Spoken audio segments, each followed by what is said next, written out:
Hello सांग माने एई video को देखुथिबा छोट आउ बड़ दर्शकंकु आम तरफरु गोटिए जरूरी सूचना। एहा केवल गोटिए कहानी अटे।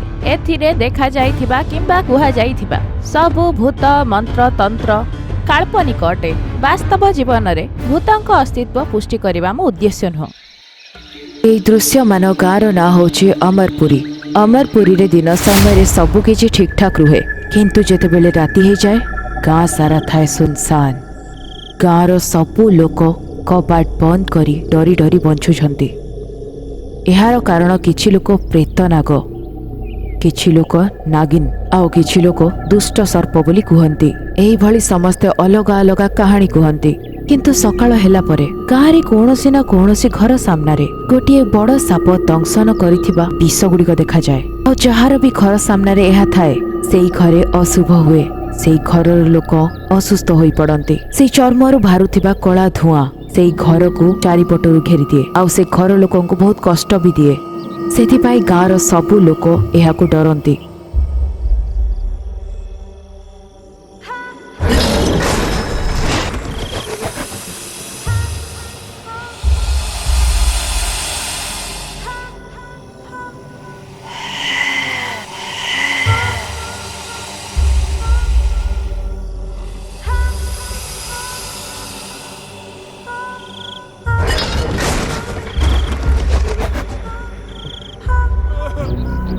ता पर दिन घर सामने पड़िथिबा से चर्म कोशिका को देखि घरर मालिक चित्कार करी उठंती आउ चिंतारे थांती तांको परिवार सह कौन हे परिबो। एही डररे से कंपुथिला। गाँर मुखिया दौड़ी दौड़ी आसिला। तेकी चुली ऊपर तेल छिटिकी निया लगै दियो।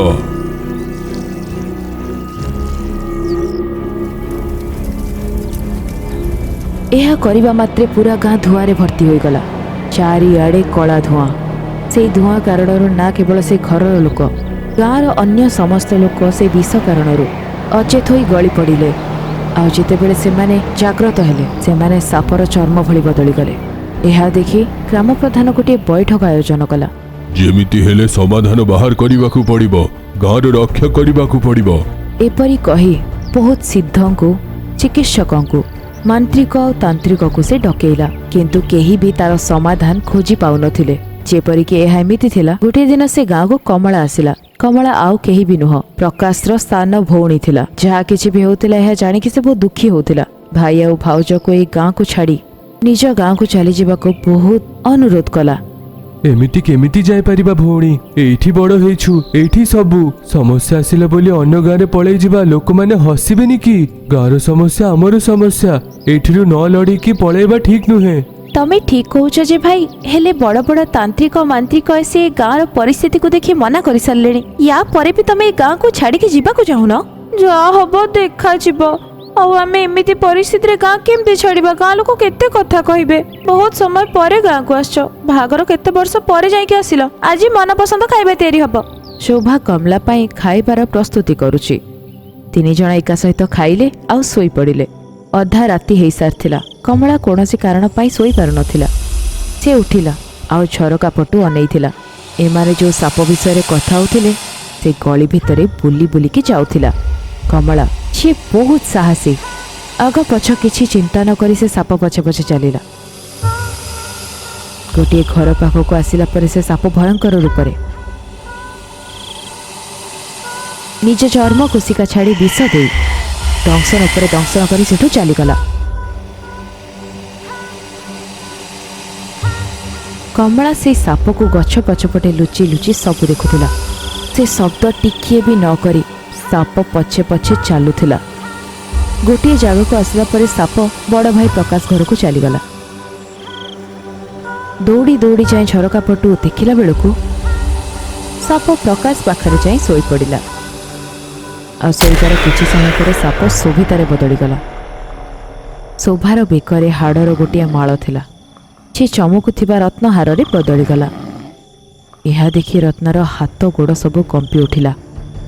भाविले एटा तो गाँ समस्या, हेले एटा तो मो घर ही समस्या। ता माने भाउज हे विषकन्या। हे यार शीघ्र समस्यार समाधान काढ़ी हबो। कौनसी प्रकार गाँ लोक मो भाई को बंचिया को पड़िबो। एई भली न सोई राति सारा चिंता करुथिला। खाली निज भाई ठारू विदाय नहीं ଶୀଘ୍ର ଶୀଘ୍ର ସେ ଗାଁରେ ପହଞ୍ଚେ। ଯାହା କିଛି ବି ସେ ଦେଖିଲା ନିଜ ସ୍ୱାମୀ ମଧୁକରକୁ କହିଲା। ସାପରେ ବଦଳି ଯିବା ଏଇଟା କ'ଣ ସତ ହେଇପାରେ? ହେଲେ ତମେ ଯାହା ଦେଖିଲ ସତ ହେଇପାରେ କି ସ୍ୱପ୍ନ ବି ହେଇପାରେ? ମୁଁ ମିଛ କହୁନି, ସତ କହୁଛି।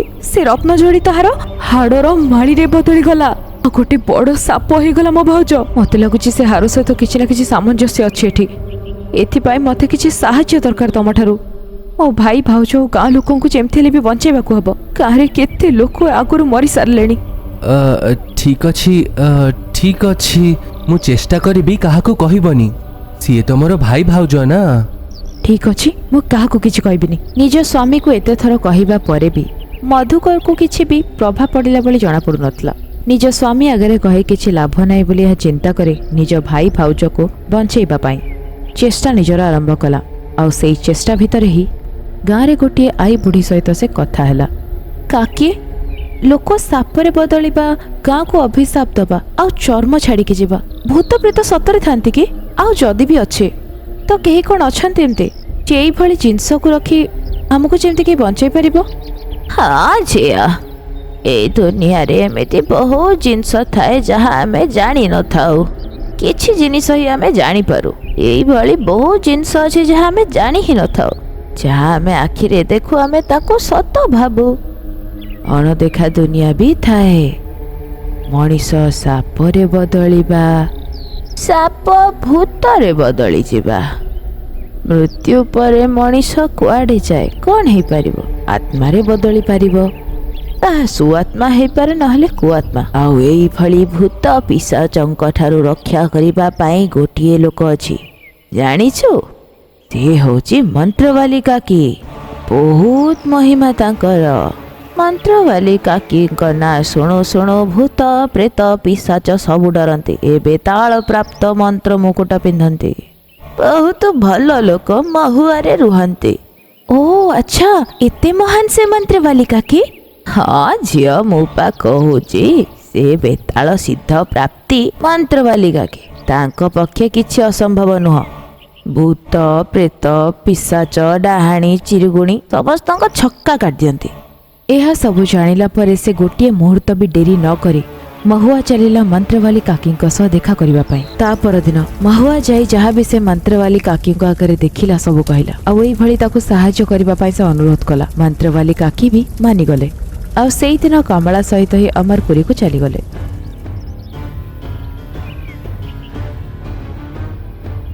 ଭାଇ ଭାଉଜ ଭଉଣୀକୁ ଦେଖି ବହୁତ ଖୁସି ହେଇଗଲେ। ଆଉ ସାଙ୍ଗରେ ସେ ଆଣିଥିଲା ମନ୍ତ୍ରବାଲି କାକି ଗାଁର ଲୋକଙ୍କୁ ସାହାଯ୍ୟ କରିବା ପାଇଁ। ଏହା ସହିତ ସେଇ ରାତିରେ ରହିବା ପାଇଁ ମନ୍ତ୍ରବାଲି କାକିଙ୍କ ପାଇଁ ଘରେ ବ୍ୟବସ୍ଥା କରାଗଲା। ଅଧା ରାତି ହେଇଗଲା। ମନ୍ତ୍ରବାଲି କାକି ଆଉ କମଳା ଗୋଟିଏ ରୁମ୍ରେ ଅପେକ୍ଷା କରି ରହିଥିଲେ ତାକୁ, ଯେ କ'ଣ ହେବାକୁ ଯାଉଛି। ଯେପରିକି କମଳା କହିଥିଲା, ଠିକ୍ ରାତି 12ଟା ପରେ ତା ଭାଉଜର ବେକରେ ଚମକୁଥିବା ସେ ରତ୍ନହାର ଗୋଟେ ସାପ କଙ୍କାଳରେ ବଦଳିଗଲା। ଏହା ବଦଳିଲା ପରେ ସୋଫା ଗୋଟିଏ ବଡ଼ ସାପରେ ବଦଳିଗଲା। ଘୋଷାରି ହେଇ ହେଇ ସାପ ଭଳି ସେ ଆଗକୁ ବଢ଼ୁଥିଲା। ପ୍ରକାଶ ଗଭୀର ନିଦରେ ଶୋଇଥିଲା। ମନ୍ତ୍ରବାଲି କାକି ଆଉ କମଲା ପଛେ ପଛେ ହିଁ ଚାଲିଥିଲେ। ପୁରା ଗାଁ ଥିଲା ସୁନସାନ। ଗୋଟିଏ ଜାଗାରେ ଆସି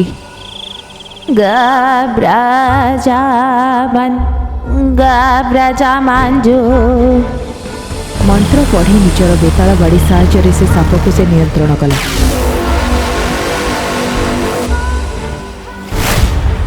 କିନ୍ତୁ ସେ ପିଶାଚ ସାପ ମନ୍ତ୍ରବାଲି କାକିକୁ ଦଂଶନ କରିବା ପାଇଁ ତା ପାଇଁ ଆଗକୁ ବଢ଼ୁଥିଲା। ମନ୍ତ୍ରବାଲି କାକି ତା ଆକ୍ରମଣ ସାମ୍ନାରେ ଠିଆ ହୋଇ ରହିପାରିଲେନି, ଆଉ ଦୂରରେ ଉଡ଼ିକି ଯାଇ ପଡ଼ିଲେ। ଏବେ କାକି ନିଜ ମନ୍ତ୍ରବାଡ଼ିକୁ ପବନରେ ଫୋପାଡ଼ିଲେ। ତେବେ ଗୋଟେ ରଶ୍ମି ପ୍ରକଟ ହେଲା। ଆଉ ଯେତେବେଳେ ମନ୍ତ୍ରବାଡ଼ିର ରଶ୍ମି ତା ଉପରେ ପଡ଼ିଲା, ତେବେ ସେ ମଣିଷରେ ବଦଳିଗଲା। ଦୁଇ ଜଣ ଅଚେତ ଶୋଭାକୁ ଘରକୁ ନେଇ ଆସିଲେ ଆଉ ଖଟରେ ଶୁଆଇ ଦେଲେ। ଏଇ ସବୁ ଜିନିଷ ତା ବେକରେ ଥିବା ସେଇ ରତ୍ନ ଜଡ଼ିତ ହାର ପାଇଁ ହେଉଛି। ତା ବେକରୁ ତାକୁ କାଢ଼ିଥିଲେ ମୁଁ ଭାବୁଛି ତୋ ଭାଉଜ ଠିକ୍ ହେଇଯିବେ। ହଉ ଠିକ୍ ଅଛି କାକେ। ଏପରି କହି ସେ ଶୋଭାର ବେକରୁ ରତ୍ନ ଜଡ଼ିତ ହାରକୁ କାଢ଼ିଦେଲା।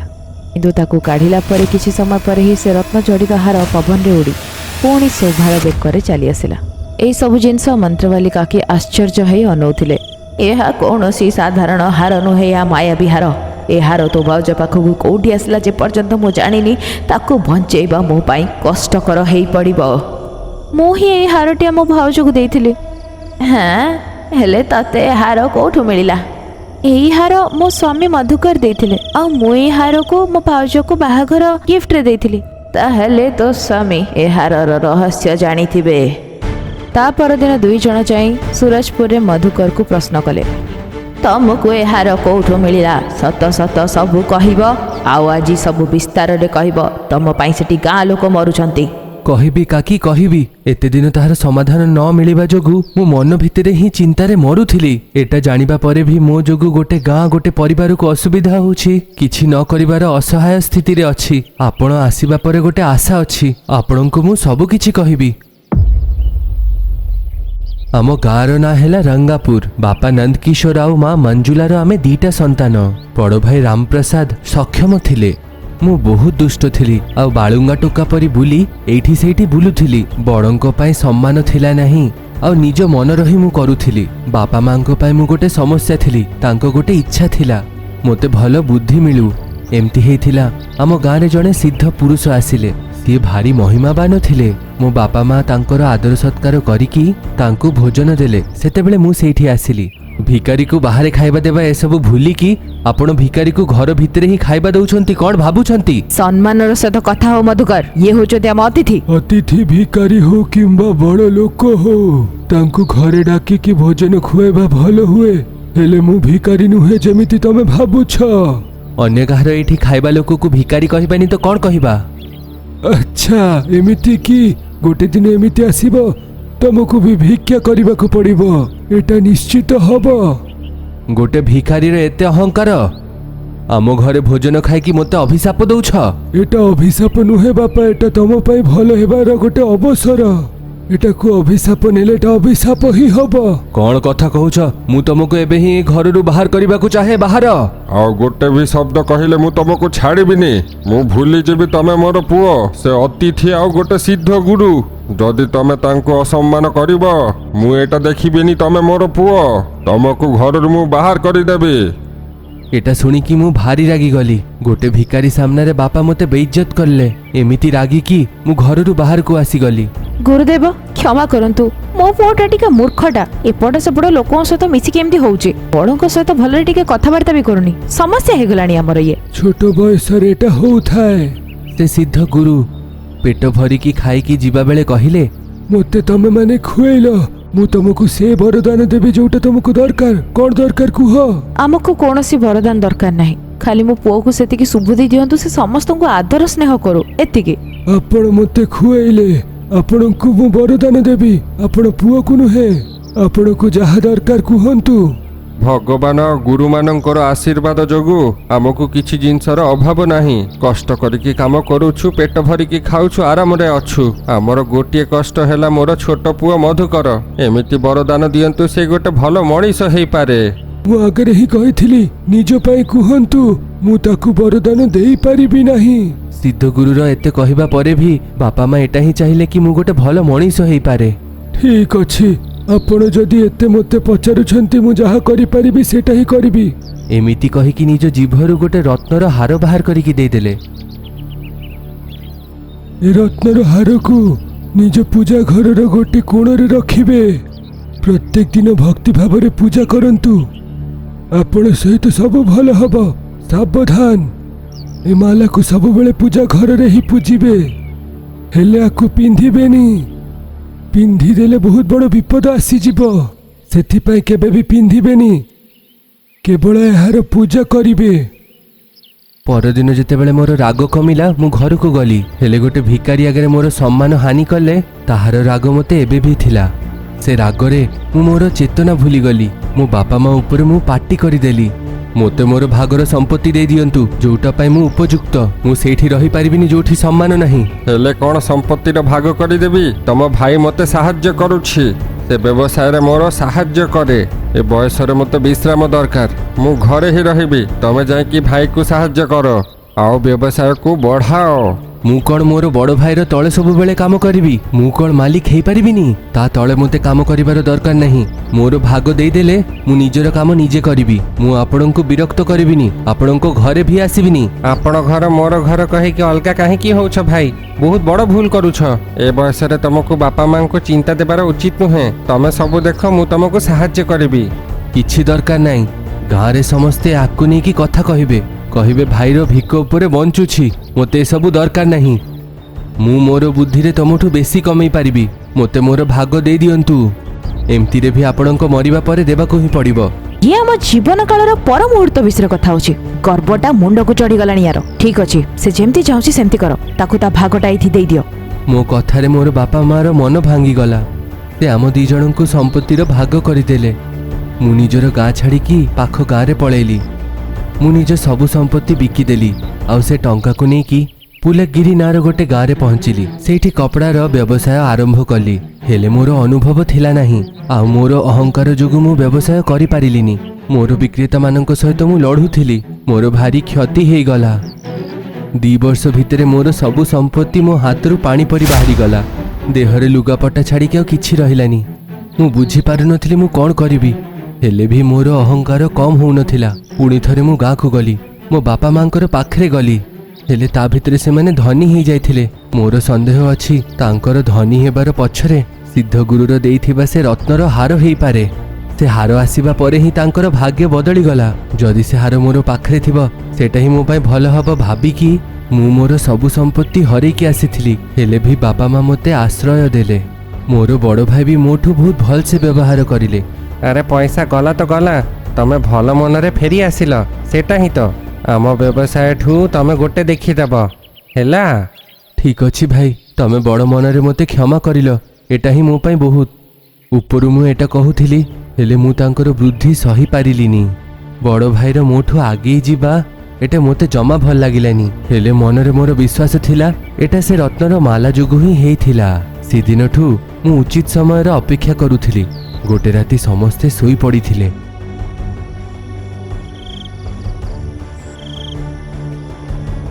ମୁଁ ସେ ରତ୍ନର ହାର ଚୋରି କରିଦେଲି। ଆଉ କିଛି ପଇସା ବି ପୁଣି ଥରେ ଗୁଲାବଗିରି ପଳେଇଲି। ଆଉ ଥରେ ବ୍ୟବସାୟ ବିଷୟରେ ଭାବିଲି। ଭାଗ୍ୟ ସାହାଯ୍ୟ କରିବ, ସେଥିପାଇଁ ସେ ରତ୍ନର ହାର ପିନ୍ଧିକି ଏଥର ପରିବାର ବ୍ୟବସାୟ ଆରମ୍ଭ କରିଲି। ଯେବେଠୁ ମୁଁ ସେ ହାର ପିନ୍ଧିଲି, ରାତିରେ ମୁଁ ଶୋଇପାରୁନଥିଲି। ବିଚିତ୍ର ଭାବରେ ଛଟପଟ ହେଉଥିଲି। ଏମିତି ଲାଗୁଥିଲା ମୁଁ ମୋର ଚେତନା ହରେଇଛି। ସକାଳେ ଉଠିଲେ ଲାଗୁଥିଲା ମନେ ରହୁନଥିଲା। ଏମିତି ଲାଗୁଥିଲା ପ୍ରାଣ ପଳେଇଲା। ସେତେବେଳେ ଗାଁରେ ଲୋକମାନଙ୍କ ମୁହଁରୁ ଗାଁରେ ଗୋଟେ ଭୂତ ସାପର ବୁଲୁଥିବାର ଖବର ଶୁଣିଲି। ମୁଁ ବୁଝିପାରୁନଥିଲି ମୁଁ ଯେଉଁ ବ୍ୟବସାୟ ଆରମ୍ଭ କରିଲି ସେଥିରେ ବି କ୍ଷତି ହେଲା। କୋଉ ମୁହଁରେ ମୁଁ ପୁଣି ଘରେ ଯିବି? ଘରେ ନ ଯାଇପାରିକି ଅସମର୍ଥ ହେଇକି ମୁଁ ମନ ଖରାପ କରିକି ବସିଥିଲି। ସେ ହାର ଛାଡ଼ିକି ମୋ ପାଖରେ କିଛି ଥିଲା ନାହିଁ। ସେ ଗାଁରେ ହିଁ ମୁଁ ଭିକ ମାଗୁଥିଲି। ଏମିତି ଥିଲା କି ସେ ଗାଁରୁ ଟିକେ ଦୂରରେ ଅମରପୁରୀ ଗାଁରେ 2 ଜଣ ଭାଇ ଭଉଣୀ ରହୁଥିଲେ, ପ୍ରକାଶ ଆଉ କମଲା। ଛୋଟବେଳରେ ବାପା ମାଙ୍କର ମୃତ୍ୟୁ ହେବା ପରେ କମଳାର ବଡ଼ ଭାଇ ପ୍ରକାଶ ତାକୁ ବହୁତ ଭଲସେ ପାଳିଲେ। କମଲା ବଡ଼ ଭାଇକୁ ବହୁତ ଭଲ ପାଉଥିଲା। ପ୍ରକାଶ ଶୋଭା ନାଁର ଗୋଟେ ଝିଅକୁ ଭଲ ପାଉଥିଲା। ହେଲେ ଶୋଭାକୁ ନିଜର ଭଲ ପାଇବାର କଥା କହିପାରୁନଥିଲା। କାହିଁକି ପ୍ରକାଶ ପାଖରେ ରହିବା ପାଇଁ ସେ ଘର ଛାଡ଼ିକି ଆଉ କିଛି ଥିଲା ନାହିଁ। ଖାଇବା ପିଇବାର କିଛି ନଥିଲା। କ୍ଷେତରେ ମଜୁର ଖଟିକି ପେଟ ଭରିକି ସେ ଖାଇ ବି ପାରୁନଥିଲା। ଶୋଭାର ପରିବାର ବି ଗରିବ ଥିଲା। କମଲା ତାହାର ବଡ଼ ଭାଇର ପ୍ରେମ ବିଷୟରେ ଜାଣିପାରିଲା। ଏହା ସମୟରେ ବଡ଼ ଭାଇର ବାହା ଶୋଭା ସହିତ କରିବାର ନିଶ୍ଚିତ କରେ। କିଛି ଦିନ ପରେ ଶୋଭା ପାଖରେ ଯାଇକି ଏହା ବିଷୟରେ କଥା ହୁଏ। ଆଚ୍ଛା ଶୋଭା, ତୁ କୋଉ ଭଳିଆ ଲୋକ ବାହା ହେବାକୁ ଚାହୁଁଛୁ କହିଲୁ? ତୋ ପାଇଁ ମୁଁ ଭଲ ବାହାଘର ପ୍ରସ୍ତାବ ଖୋଜିବି। ନିଜେ ତ ବାହା ହେଇନୁ, ଆଉ ଏତେ ବୁଦ୍ଧି ବସିଲାଣି ତୁ ମୋ ବାହାଘର କରିବୁ ନାଇଁ? ହଁ ସତରେ କହୁଛି, କହୁନୁ କୋଉ ଭଳିଆ ଲୋକ ବାହା ହେବାକୁ ଚାହୁଁଛୁ ତୁ? ଠିକ ଅଛି, ପଚାରୁଛୁ ଯଦି କହୁଛି। ମୋର ଏତେ କିଛି ବଡ଼ ଆଶା ନାହିଁ ଯେ, କିନ୍ତୁ ଛୁଆବେଳୁ ମୋର ଆଶା ଥିଲା ଗୋଟେ ରତ୍ନ ଜଡ଼ିତ ହାର ମୋ ବେକରେ ରହିବ। ଯିଏ ମତେ ଏଇ ହାର କିଣିକି ଦବ ମୁଁ ବାହା ହେଇଯିବି। ଜୀବନ ସାରା ତା ସହିତ ଖୁସିରେ ରହିବି। ରତ୍ନହାର? ଆରେ ବାପରେ ବାପ, ଖର୍ଚ୍ଚ ତ ନିହାତି ହବ। ତୋର ତ ଉଚ୍ଚ ଆଶା। ହଁ ଏଇଟା ତ ସତ କଥା, କିନ୍ତୁ ଛୁଆବେଳୁ ମୋର ବହୁତ ଇଚ୍ଛା ବି ତ ଥିଲା ନା। ଠିକ ଅଛି, ଯଦି ଏମିତି କୌଣସି ଲୋକ ମିଳିବ ମୁଁ ତତେ ଆସି କହିଦେଇଯିବି। ଏମିତି କହିକି ସେଇଠିରୁ ପଳେଇଗଲା। ବାପରେ, ବଡ଼ ଭାଇକୁ ଶୋଭା ସହିତ ବାହା କରିବାକୁ ହେଲେ ରତ୍ନର ହାର ଦରକାର। ଘର ବିକିଦେଲେ ବି ଗୋଟେ ରତ୍ନ ହାର ଆମେ ଜମାରୁ କିଣି ହିଁ ପାରିବାନି। ଏମିତି ଭାବିକି ମନ ଖରାପ କରୁଥିଲା। ଯେ ସେ ନିଜ ବଡ଼ ଭାଇର ବାହା ଶୋଭା ସହିତ କେବେ ବି କରେଇ ପାରିବ ନାହିଁ। ସେଇଠି ଗୋଲାପଗିରିରେ ମୋର ଅବସ୍ଥା ଜମା ଭଲ ନଥିଲା। ଗୋଟେ ଦିନ ଖାଇବାକୁ ମିଳୁଥିଲା ଆଉ ଗୋଟେ ଦିନ ନୁହେଁ। ମୁଁ ବୁଝିପାରିଲି ବାପା ମାଙ୍କୁ ଛାଡ଼ିବା କେତେ ବଡ଼ ଗୋଟେ ଭୁଲ ଥିଲା। ସେ ରତ୍ନହାର ଯୋଗୁଁ ହିଁ ଏସବୁ ହେଉଛି। ଏଟା ଭାବିକି ପ୍ରତ୍ୟେକ ସକାଳେ ମୁଁ ତାକୁ ଖୋଲିକି ଫୋପାଡ଼ି ଦେଉଥିଲି।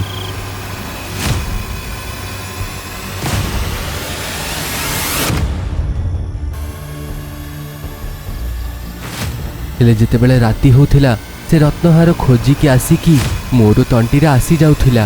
ମୁଁ ବି ବୁଝିପାରୁନଥିଲି। ସେତେବେଳେ ମୁଁ ବୁଝିଗଲି ମୁଁ ସେ ରତ୍ନହାର ପିନ୍ଧିକି ବହୁତ ବଡ଼ ଭୁଲ କରିସାରିଛି। ଆଉ ସେ ହାର ମୋତେ କେବେ ଛାଡ଼ିବନି। ମୁଁ ପ୍ରତ୍ୟେକ ଦିନ ମୋର କାର୍ଯ୍ୟ ଯୋଗୁଁ ଅନୁତାପ କରୁଥିଲି। ସେ ଗାଁର ମନ୍ଦିର ପାଖରେ ରାସ୍ତାରେ ଭିକ ମାଗୁଥିଲି ଆଉ ରାତିରେ ମଣ୍ଡପରେ ଶୋଉଥିଲି। ଏମିତି ଥିଲା କି ଗୋଟେ ଦିନ ଅନ୍ଧାର ଥିଲା ଆଉ ଜୋରରେ ବର୍ଷା ହେଉଥିଲା। ଜଣେ ସାଧୁ ମୋ ପାଖରେ ଆସିଲେ ଯେତେବେଳେ ମୁଁ ମଣ୍ଡପରେ ଶୋଉଥିଲି। ବାପା, ବର୍ଷାରେ ଓଦା ହେଇଯାଇଛି, ଭୋକ ବି ଲାଗିଛି। କୃପା କରିକି ତମ ମଣ୍ଡପରେ ମୁଁ ଟିକେ ଲୁଚି ପାରିବି କି? ଏଟା ମୋର ମଣ୍ଡପ ନୁହେଁ, କିଏ ବି ଏଠି ଆସିପାରିବେ, ଆସନ୍ତୁ। ମୁଁ ସେ ସାଧୁକୁ ମଣ୍ଡପରେ ଆସିବାକୁ ଦେଲି ଆଉ ତାଙ୍କୁ 2ଟା ରୋଟି ଦେଲି ଯୋଉଟା ମୋ ପାଖରେ ଥିଲା। ଆମେ ସାରା ରାତି କଥା ହେଉଥିଲୁ। ସେ ଗୁରୁ ମୋତେ ପଚାରିଲେ ମୁଁ ଏଇଠି କାହିଁକି? ଯାହା ବି ହେଇଛି ମୁଁ ସବୁ କହିଲି। ମୁଁ ଯାହା ଭୁଲ କରିଛି ତାହାର ଅନୁତାପରେ ସେ ଗୁରୁ ଯାହା କହିଥିଲେ ସେଟା ହେଲା। ମୁଁ ଏବେ ଭିକ୍ଷା କରୁଥିଲି। ଏମିତି ମୁଁ ନିଜ ସବୁ ଭୁଲ ବିଷୟରେ ସାଧୁଙ୍କୁ କହିଲି। ସବୁକିଛି କହିକି ମୁଁ ଶୋଇପଡ଼ିଲି। ଅଧା ରାତି ହେଇଯାଇଥିଲା। କାହାର କାନ୍ଦିବାର ଶବ୍ଦ ଶୁଣିକି ସାଧୁ ଉଠିକି ଦେଖିଲେ ତ ମୋତେ ଗୋଟେ ସାପ ରୂପରେ ବଦଳିବାକୁ ଦେଖିଲେ। ଆଉ ନିଜ ପାଖରେ ଏତେ ବଡ଼ ସାପକୁ ଦେଖିକି ସାଧୁ ଡରିକି ଗୋଟେ କୋଣରେ ଛିଡ଼ା ହେଇଗଲେ। ମୁଁ ସାପରେ ବଦଳିକି ଏତେ ଜୋର ବର୍ଷାରେ ମୁଁ ଗାଁ ଭିତରକୁ ପଳେଇ ଗଲି। ଅଧା ରାତି ପରେ ସୂର୍ଯ୍ୟ ଉଦୟ ହେବା ଆଗରେ ଗୋଟେ ସାଧାରଣ ମଣିଷ ରୂପରେ ବଦଳିକି ଏମିତି ଶୋଇପଡ଼ିଲି ଯେମିତି ମୋତେ କିଛି ଜଣା ନାହିଁ। ମୋ ତଣ୍ଟିରେ ସେ ରତ୍ନହାର ଜଳୁଥିଲା। ସାଧୁ ଆଶ୍ଚର୍ଯ୍ୟ ହେଇକି ଏସବୁ ଦେଖୁଥିଲେ। ସକାଳ ହେଇଗଲା, ମୋତେ ଏସବୁ କିଛି ବି ଜଣା ନଥିଲା। ନିଦରୁ ଉଠିକି ମୁଁ, ସ୍ୱାମୀ, ରାତିରେ ଆପଣଙ୍କୁ ନିଦ ଆସିଲା? ସାଧୁ ମୋତେ ସବୁ କିଛି କହିଲେ ଯୋଉଟା ସେ ରାତିରେ ଦେଖିଥିଲେ। ମୋତେ କିଛି ମନେ ନାହିଁ ସ୍ୱାମୀ। ଏ ହାର ମୁଁ ମୋର ଘରରୁ ଚୋରି କରିଥିଲି। ସେଦିନଠୁ ମୁଁ ରାତିରେ ନିଶ୍ୱାସ ନେଇପାରୁନି। ବହୁତ କଷ୍ଟ ହେଉଛି, କିଛି ମନେ ବି ରହୁନି। ସକାଳୁ ଉଠିକି ଦେଖୁଛି ତ ସବୁକିଛି ସାମାନ୍ୟ ଥାଏ। ଏ ହାରକୁ ମୁଁ ବିକିବାର ବି ଚେଷ୍ଟା କରିଲି, ହେଲେ କିଏ ବି କିଣିଲେନି। ପ୍ରତ୍ୟେକ ଥରେ ପୋଖରୀ କିମ୍ବା କୂପରେ ମୁଁ ଆକୁ ପକେଇ ଦିଏ, ହେଲେ ବି ସେ ମୋ ପାଖରେ ଫେରି ଆସୁଛି। ଗୋଟେ ବଡ଼ ପଥର ନେଇକି ଆକୁ ଭାଙ୍ଗିବାର ଚେଷ୍ଟା କରିସାରିଲି, ହେଲେ ତେବେ ବି ଏଟା ବିଲକୁଲ ଭାଙ୍ଗିଲାନି। ମୁଁ ବୁଝିଗଲି ଇଏ ମୋର କେବେ ବି ପଛ ଛାଡ଼ିବ ନାହିଁ। ସେଥିପାଇଁ ଆକୁ ତଣ୍ଟିରେ ପିନ୍ଧିକି ବୁଲୁଛି। ସାଧୁକୁ ସବୁ ଜିନିଷ ବୁଝେଇଲି। ବାପା, ଏଟା ବହୁତ ମହିମାବାନ ମାଲା। ତମେ ତାକୁ ପିନ୍ଧିକି ତାର ମାଲିକ ହେଇଯାଇଛ। ଏବେ ଯଦି ତମେ କାହାକୁ ବାହା ହେବ, ହେଲେ ମାଲା ଉପରେ ତାହାର ଅଧିକାର ହବ। ସେତେବେଳେ କୌଣସି ଝିଅକୁ ଆକୁ ଉପହାର ରୂପରେ ଦେଇପାରିବ। ତମର ସବୁ ଦରିଦ୍ରତା ସରିଯିବ। ହେଲେ ଯିଏ ବି ତମର ମାଲା ଉପହାରରେ ନେଇଥିବ, ତମ ସ୍ତ୍ରୀ ଯେତେବେଳେ ଏ ମାଲା ନବ, ତାକୁ ନିଶ୍ଚିତ ରୂପରେ କହିଦବ ଏ ହାରକୁ ଯେମିତି ରୂପରେ ବି ସେ ନ ପିନ୍ଧୁ। ଯଦି ସିଏ ଆକୁ ତଣ୍ଟିରେ ପିନ୍ଧିଦବ, ହେଲେ ଦରିଦ୍ରତା ତାକୁ ବି ଧରିଦବ।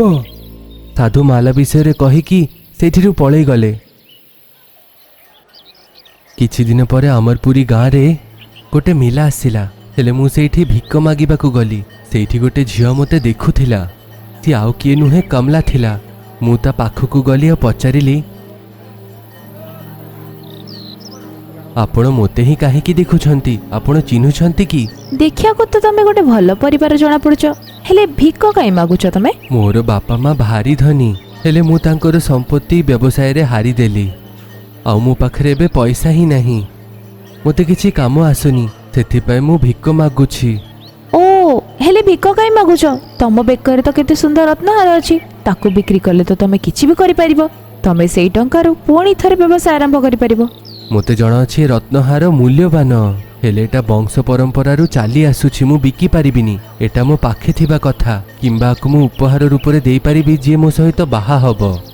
କଣ ତମେ ଯାହାକୁ ବାହା ହବ ତାକୁ ଏଇ ହାରଟା ଦେଇଦବ? ସତରେ? ହଁ ହଁ, ଏଟା ସତ। କାହିଁକି ପଚାରୁଛନ୍ତି? ତାହେଲେ ତମେ କଣ ମତେ ବାହା ହବ? ଆଉ ସେ ହାରଟାକୁ ମତେ ଉପହାର ଦେଇପାରିବ? ଆପଣଙ୍କୁ ଅସୁବିଧା ନଥିଲେ ମୁଁ ନିଶ୍ଚିତ ରୂପରେ ବାହା ହେବି। ଠିକ ଅଛି, ମୋର କୌଣସି ଅସୁବିଧା ନାହିଁ, ମୁଁ ତମକୁ ବାହା ହେଇଯିବି। ହେଲେ ଗୋଟିଏ ସର୍ତ୍ତ, ବାହାଘର ପରେ ଭିକ ମାଗିବନି। ମିଶିକି କିଛି ନା କିଛି ଆମେ କାମ କରିବା। ଯଦି ଜଙ୍ଗଲରେ ଆମେ କାଠ ବି କାଟିବା ସେଥିରେ ଆମ ପେଟ ଭରିଯିବ। ସେଥିପାଇଁ ସାଥିରେ ରହିବା, ତାହେଲେ ମତେ ବାହା ହେବାରେ କୌଣସି ବି ଅସୁବିଧା ହବନି। ଠିକ ଅଛି, ହେଲେ ମୋର ଗୋଟେ ସର୍ତ୍ତ ଅଛି। ଏଟା ମୁଁ ତମକୁ ଉପହାର ରୂପରେ ଦେବା ପରେ ଆକୁ ତମେ ତଣ୍ଟିରେ ପିନ୍ଧିବନି, ଠିକ ଅଛି? ଠିକ ଅଛି। ଆମେ ଦି ଜଣ ନିଶ୍ଚିତ କରିକି ସେ ସମୟରେ ବଞ୍ଚେଇଥିବା ପଇସା ନେଇକି ଭଲ ଗୋଟେ ଲୁଗାପଟା କିଣିକି ପାଖ ମନ୍ଦିରରେ ବାହା ହେଇଗଲୁ। ମୁଁ ସେ ରତ୍ନହାର କମଳାକୁ ଉପହାର ରୂପରେ ଦେଲି। ହେଲେ କମଲା, ଯିଏ ରତ୍ନହାରରୁ ବିଲକୁଲ ଅଜ୍ଞାତ ଥିଲା, ହାର ନେଇଗଲା ଆଉ ନିଜ ବଡ଼ ଭାଇ ପ୍ରକାଶକୁ ଦେଇଦେଲା।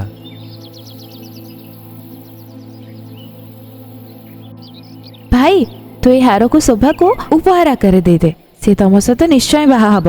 ଠିକ ଅଛି, ହେଲେ ମୂଲ୍ୟବାନ ହାର ତମେ କୋଉଠିଲୁ ପାଇଲ ଭଉଣୀ? ତମକୁ ନ କହିକି ମୁଁ ଗୋଟେ ଭୁଲ କରିଦେଇଛି। ଗୋଟେ ପିଲା ସହିତ ମୁଁ ବାହା ହେଇ ପଡିଛି। ପରିସ୍ଥିତିଟା ଠିକ ନଥିଲା। ସେ ହାରକୁ ମତେ ଉପହାରରେ ଦେଇଥିଲେ, ମୁଁ କିନ୍ତୁ ଭାଉଜକୁ ଦବାକୁ ଚାହୁଁଛି ଏ ହାରକୁ। ତମେ ଦି ଜଣ ବାହା ହେଇ ପଡ ଆଉ ଖୁସିରେ ରୁହ।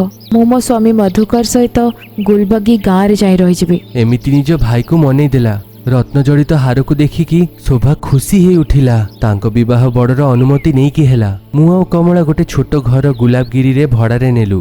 ଜଙ୍ଗଲରୁ କାଠ କାଟି ଆଣିକି ତାକୁ ବିକିକି ନିଜ ଜୀବନ ଯାପନ କରୁଥିଲୁ। ହାର ବିଷୟରେ ମୁଁ ଯାହା କମଳାକୁ କହିଥିଲି ସେ ସେଟା ଶୋଭାକୁ କହିନି, ଆଉ ସେ ହାରକୁ ପିନ୍ଧିଦେଲା। ଆଉ ସେଦିନଠୁ ସେ ହାରର ଦରିଦ୍ରତା ଶୋଭାକୁ ବାଜିଗଲା। ମୁଁ ସେ ହାର ବିଷୟରେ ସବୁ ଜାଣୁଥିଲି। ସେ ଗାଁରେ ହେଉଥିବା ଅନର୍ଥ କାରଣ ବି ମୋତେ ଜଣା ଥିଲା। ହେଲେ ଏସବୁ କମଳାକୁ କେମିତି କହିଥାନ୍ତି?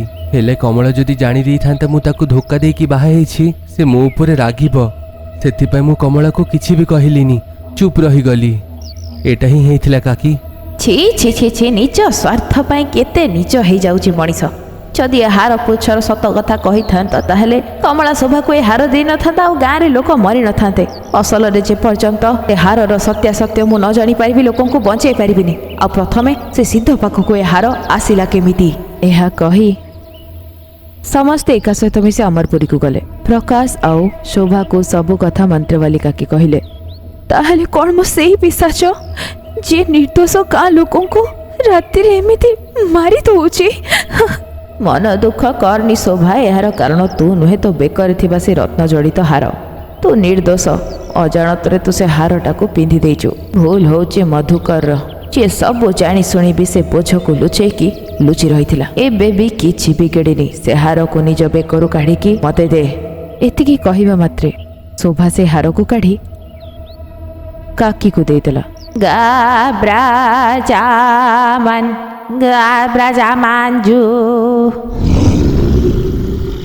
କାକି ମନ୍ତ୍ର ପଢ଼ି ସୁନକ ସୱାରୀ ପ୍ରେତକୁ ଡାକିଲେ। ସୁନକ ସୱାରୀ ପ୍ରେତ ଆସି ସେ ରତ୍ନ ଜଡ଼ିତ ହାରଧର ଗନ୍ଧକୁ ସେ ଶୁଙ୍ଘିଲା।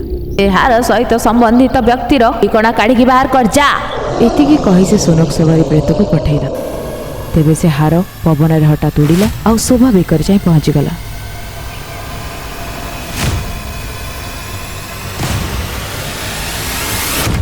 ଏ ହାର ତତେ କେବେ ବି ଛାଡ଼ିବନି ଶୋଭା। ତୁ ଯେତେ ଯାହା ଚେଷ୍ଟା କଲେ ବି ଏ ହାର ତୋ ପାଖରେ ଯାଇକି ହିଁ ପହଞ୍ଚିବ। ଏତିକିରେ ସୁନକ ସୱାରୀ ପ୍ରେତ ସେହି ସ୍ଥାନରେ ଯାଇ ପହଞ୍ଚିଗଲା ଯେଉଁଠି ସିଦ୍ଧ ଗୁରୁ ରହୁଥିଲେ। ସେ ସେହି ସ୍ଥାନ ଖୋଜିଦେଲା ଯେଉଁଠି ସିଦ୍ଧ ପୁରୁଷ ଥିଲେ ଆଉ ସେ ମନ୍ତ୍ରବାଲି କାକିଙ୍କ ପାଖକୁ ଆସିଲା। ଗଗନ ବାୟୁ ବେକମ୍ ବେକ ବେକ ରହି ରହି ବିହଙ୍ଗ ବେଜୁକେତମ୍ ବେକ ବେକ ରହି ରହି। ଏମିତି ହିଁ ଟଟର ମନ୍ତ୍ରର ଉଚ୍ଚାରଣ ହେଲା। ମନ୍ତ୍ରବାଲି କାକି ଆପେ ଆପେ ପବନରେ ଉଡ଼ିଲା। ଆକାଶରେ ଉଡ଼ି ଉଡ଼ି ସୁନକ ସୱାରୀ ପ୍ରେତର ପଛେ ପଛେ ସେ ଗଲା। ସେ ସେଇ ଜଙ୍ଗଲରେ ଓହ୍ଲାଇଲା ଯେଉଁଠି ସିଦ୍ଧଗୁରୁ ରହୁଥିଲେ। ଗୁରୁ ସିଦ୍ଧଙ୍କୁ ଯାହା କିଛି ବି ହେଲା ସବୁ କହିସାରିଲା ପରେ ସିଦ୍ଧଗୁରୁଙ୍କୁ ସେ ହାର ବିଷୟରେ ବିସ୍ତାରରେ କହିବା ପାଇଁ ମନ୍ତ୍ରବାଲି କାକି କହିଲେ। ମୋତେ ଜଣା ନଥିଲା ସେ ହାର ଏତେ ବିପତ୍ତି ସୃଷ୍ଟି କରିବ। ମୋତେ ସେଟା ଗୋଟେ ମରୁଭୂମିରେ ମିଳିଥିଲା, ମୋତେ ତା ବିଷୟରେ ଜଣା ନାହିଁ। ଠିକ୍ ଅଛି, ମୁଁ ତାକୁ ତାହେଲେ ବୋତଲ ରଙ୍ଗୋଲି ଭିତରେ ରଖି ତା ରହସ୍ୟକୁ ଆଜି ହିଁ ଜାଣିବି। ଅମରପୁରୀକୁ ଫେରି ଆସି ମନ୍ତ୍ରବାଲି କାକି ବୋତଲ ରଙ୍ଗୋଲି ଭିତରେ ସେ ହାରଟିକୁ ରଖି ମନ୍ତ୍ର ପଢ଼ିଲେ। କିନ୍ତୁ ମନ୍ତ୍ର ପଢ଼ିବା ଆଗରୁ ହିଁ ପବନରେ ସେ ହାର ଆପେ ଆପେ ଉଡ଼ି ଉଡ଼ି ଯାଇ ଶୋଭା ବେକରେ ପହଞ୍ଚିଗଲା। ପୁଣି ଥରେ ସେୟା ହିଁ ହେଲା। ଯେତେ ଚେଷ୍ଟା କଲା ପରେ ବି ସେ ହାରଟି 3 ମିନିଟ୍ ପରେ ସେ ଆପେ ଆପେ ପଳାଉଥିଲା। ତେବେ କାକି ବାମନ ଭୂତ ଆଉ ବିଲେଇ ଭୂତକୁ ଡାକିଲା। ବାମନ ଭୂତ, ବିଲେଇ ଭୂତ, ଯଥାଶୀଘ୍ର ମୋ ସାମ୍ନାକୁ ଆସିକି ପହଞ୍ଚ। बम बगीनी बगूते बम बजीरे हम हिड़नी किरते कदा कजीरे उड़ते मिड़ते हम हो स्वाहा उड़ते मिड़ते हम हो स्वाहा।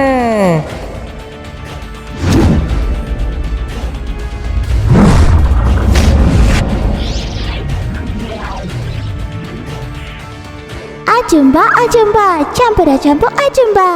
Tomat में ajumba, चंबर जम्बो ajumba. Abrika paprika ha, फट स्वाहा, फटाफट स्वाहा। କାକିଙ୍କ ଆଦେଶ ଅନୁସାରେ ଦୂରରେ ଥିବା ବାମନ ଭୂତ ଆଉ ବିଲେଇ ଭୂତ ଉଡ଼ି ଉଡ଼ି କାକିଙ୍କ ସାମ୍ନାରେ ଓହ୍ଲେଇଲେ। କୁହ କାକି କ'ଣ କରିବାର ଅଛି? ଏହି ହାର ବେତାଳ ରଙ୍ଗୋଲିରେ 3 ମିନିଟ୍ରୁ ଅଧିକ ରହୁନି। ବେତାଳ ତନ୍ତ୍ର କରିବା ପାଇଁ 60 ମିନିଟ୍ ଦରକାର। ତମେ 2 ଜଣ 2 ପଟରୁ ଧରି ତା ବେକରୁ ଏ ହାରକୁ ଛଡ଼େଇବାକୁ ଚେଷ୍ଟା କରିବ। କାକି କହିବା ଅନୁସାରେ ବାମନ ଭୂତ ଆଉ ବିଲେଇ ଭୂତ 2 ଜଣ ସେ ହାରକୁ 2 ପଟରୁ ଜାପୁଡ଼ିକି ଧରିଲେ। ବେତାଲ ରଙ୍ଗୋଲିରୁ ବାହାରକୁ ଯିବାରୁ ବନ୍ଦୀ ବନେଇଲେ। କାକି ତନ୍ତ୍ର ଆରମ୍ଭ କଲେ।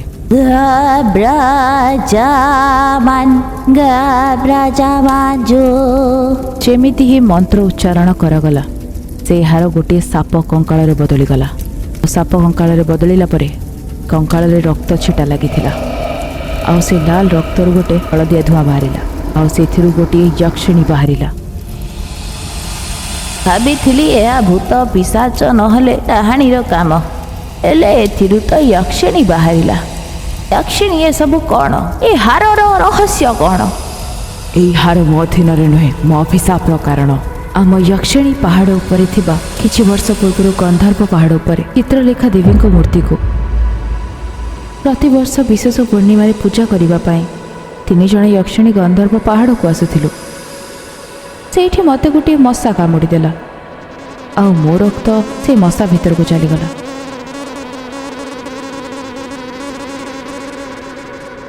ତୁ ଭୁଲ କରିଥିଲୁ ରେ ମଶା, ଏଇଟା ହେଉଛି ଯକ୍ଷିଣୀର ରକ୍ତ। ଓ ପେଟରେ ସେଇଟା ଯିବନି, ଯଦି ପେଟରେ ରହିବି ଗଲା ବଞ୍ଚିବନି, ଉପଦ୍ରବ ହେଇଯିବ। ମୋ ରକ୍ତର ଅଭିଶାପ ଥାଏ, ତାକୁ ପୂଜା କଲେ ହିଁ ପାଇପାରିବୁ, ଆଉ ଯଦି ବିପରୀତ ହେଲା ତାହେଲେ ଖରାପ ହବ। ସେ ମଶା ସେଇଠୁ ଉଡ଼ିଗଲା ଆଉ ତାକୁ ଗୋଟିଏ ବୁଢ଼ିଆଣୀ ଖାଇଦେଲା ଆଉ ସେଇ ବୁଢ଼ିଆଣୀକୁ ଗୋଟେ ବେଙ୍ଗ ଖାଇଦେଲା ଆଉ ସେ ବେଙ୍ଗକୁ ଗୋଟେ ସାପ ଖାଇଦେଲା ଆଉ ସେ ସାପ ବି ମୋ ରକ୍ତକୁ ସହି ପାରିଲାନି ଆଉ ଗୋଟିଏ ମରୁଭୂମିରେ ଛଟପଟ ହେଇ ମରିଗଲା। ଆଉ ସେଇ ସାପର ଅସ୍ଥିରେ ହିଁ ଗୋଟିଏ ରକ୍ତବିନ୍ଦୁ ଲାଗିଯାଇଥିଲା। ସେଇ ସାପ ଉପରେ ପଡ଼ିଥିବା ସେଇ ରକ୍ତବିନ୍ଦୁ କାରଣରୁ କିଛି ସମୟ ପରେ ତାହା ରତ୍ନ ଜଡ଼ିତ ହାରରେ ବଦଳିଗଲା। ରାତି ବେଳେ ତାହା ସାପର ଅସ୍ଥି ପଞ୍ଜରା ଭରି ବଦଳିଯାଏ। ତାକୁ ମୋର ଅଭିଶାପ ଲାଗିଗଲା। ସେଇଥିପାଇଁ ଆକୁ ଯିଏ ବି ପିନ୍ଧିବ ସର୍ପ ରୂପରେ ସେ ତାର ବିଷ ଛାଡ଼ିବ ଆଉ ତା ଦଂଶନରୁ ବାହାରୁଥିବା ସେ ବିଷାକ୍ତ ଧୂଆଁ ଯୋଗୁଁ ଲୋକ ମରୁଛନ୍ତି ଆଉ ସେ ବିଷକୁ ଯିଏ ସହି ପାରୁନାହାନ୍ତି ସେମାନେ ମରିଯାଉଛନ୍ତି। ତାହେଲେ କ'ଣ ଏଥିରୁ ମୁକ୍ତି ପାଇବାର କୌଣସି ରାସ୍ତା ନାହିଁ? ଏ ହାରର କୌଣସି ସମାଧାନ ନାହିଁ? ଅଛି, ହେଲେ ମୋ ରକ୍ତ କେବେ ମରିବନି। ସେଥିପାଇଁ ସେ ହାର ହିଁ ହେଉଛି ଅସୁବିଧା। ଗୋଟିଏ କାମ କର। କ'ଣ କରିବାର ଅଛି ଏହା କହି ଯକ୍ଷିଣୀ ସେ ଜାଗାରୁ ଚାଲିଗଲା। ଗ୍ରାମ ପ୍ରଧାନଙ୍କୁ ଡକେଇ ଯକ୍ଷିଣୀ କହିବା ଅନୁସାରେ ଉତ୍ତର ପାହାଡ଼ରେ ବାମନ ଭୂତ ଆଉ ପଶ୍ଚିମ ପଟ ପାହାଡ଼ ଉପରକୁ ବିଲେଇ ଭୂତ ଯାଇ ନାଗଶିଳାକୁ ନେଇ ଆସିଲେ। ସେଇ ନାଗଶିଳାକୁ ଗାଁର ଗଛ ତଳେ ସ୍ଥାପିତ କରି ସେଇ 2 ଜଣଙ୍କ ନାଗଶିଳାର ବାହାଘର ବହୁତ ଧୁମଧାମରେ କରେଇଲେ। ବାହାଘର ସମ୍ପନ୍ନ ହେଲା ପରେ ଶୋଭା ତା ବେକରୁ ରତ୍ନହାରକୁ କାଢ଼ି ବାହାଘରର ଉପହାର ଭଳି ସାପର ବେକରେ ସେ ପିନ୍ଧେଇଥିଲା। 3 ମିନିଟ୍ କଟିଗଲା ପରେ ବି ଯେତେବେଳେ ସେ ହାର ଶୋଭା ପାଖକୁ ଗଲାନି ସମସ୍ତେ ଶାନ୍ତିରେ ନିଶ୍ୱାସ ନେଲେ ଆଉ ସେ ରତ୍ନହାରକୁ ନେଇ ସେ ନିଜ ଥଳିରେ ପୂରେଇ ଦେଲା ଆଉ କାକି ମହୁଆ ପାଇଁ ବାହାରିଲେ। ଲୋକମାନଙ୍କ ଭିତରେ ହାର ରହିଲେ କେବେ ନା କେବେ ଅସୁବିଧା କରିବ। କେବେ ଯଦି କିଏ ଲୋଭରେ ହାରକୁ ନିଜ ବେକରେ ପିନ୍ଧେଇ ଦେଲା ତେବେ ପୁଣି ସଙ୍କଟ ଆସିବ। ତାଠୁ ଭଲ ଏହା ମୋ ପାଖରେ ସୁରକ୍ଷିତ ରହୁ। ଏତିକି କହି ମନ୍ତ୍ରବାଲି କାକି ବାମନ ଭୂତ ବିଲେଇ ଭୂତ ସହିତ ଉଡ଼ି ଉଡ଼ି ମହୁଆକୁ ଫେରିଗଲେ। ମଧୁକର ନିଜ ଭୁଲକୁ ଏବେ ବୁଝିପାରିଥିଲା ଆଉ ସେ କମଳାକୁ ନେଇ ନିଜ ମା ବାପାଙ୍କ ପାଖକୁ ଫେରିଗଲା। ସେଇଦିନ ପରଠୁ ସେ ତା ବଡ଼ ଭାଇ ସହିତ ମିତ୍ରତାପୂର୍ଣ୍ଣ ମା ବାପାଙ୍କ ସହ ଶାନ୍ତିରେ ବଡ଼ଙ୍କୁ ସମ୍ମାନ କରି କଡ଼ା ପରିଶ୍ରମ କରି ନିଜ ବ୍ୟବସାୟକୁ ସ୍ଥାପିତ କଲା। ସେପଟେ ପ୍ରକାଶ ଆଉ ଶୋଭା ବି ଶାନ୍ତିରେ ବଞ୍ଚୁଛନ୍ତି। କମଲା ଓ ମଧୁକର ବି ଖୁସିରେ ବଞ୍ଚୁଛନ୍ତି। ସେପଟେ ଅମରପୁରୀରୁ ପିଶାଚ ସାପରୁ ମୁକ୍ତି ପାଇବା ପରେ ଗାଁର ପ୍ରଜା ବି ସୁଖରେ ସଂସାର କଲେ। କିଛି ସମୟ ପରେ ମଧୁକ ନିଜ ବ୍ୟବସାୟରୁ କିଛି ଲାଭ କରି 2ଟି ରତ୍ନ ଜଡ଼ିତ ହାର କଲା। ଗୋଟିଏ ନିଜ ସ୍ତ୍ରୀ ପାଇଁ ଆଉ ଦ୍ୱିତୀୟଟି ଶୋଭାକୁ ଉପହାର ରୂପରେ ଦେବା ପାଇଁ ରତ୍ନପୁରୀକୁ ଗଲା। ମଧୁକରର ହାତରେ ଥିବା ସେ ରତ୍ନ ଜଡ଼ିତ ହାରକୁ ଦେଖି ଶୋଭା କମ୍ପି ଉଠିଲା। ରତ୍ନହାର ମୁଁ ପିନ୍ଧିବିନି ଜମାରୁ, ଦରକାର ନାହିଁ ମୋତେ ଥାଉ। ଡରିବନି ଭଉଣୀ, ସେଟା ସେ ରତ୍ନହାର ନୁହେଁ, ମୋର କଷ୍ଟ କରିକି ଅର୍ଜନ କରିଥିବା ପଇସାରୁ ଆସିଛି। ରତ୍ନହାର ନୁହେଁ ଏଟା। ଯେତେବେଳେ ସେ ଏହା କହିଲା ସମସ୍ତେ ହସି ଉଠିଲେ।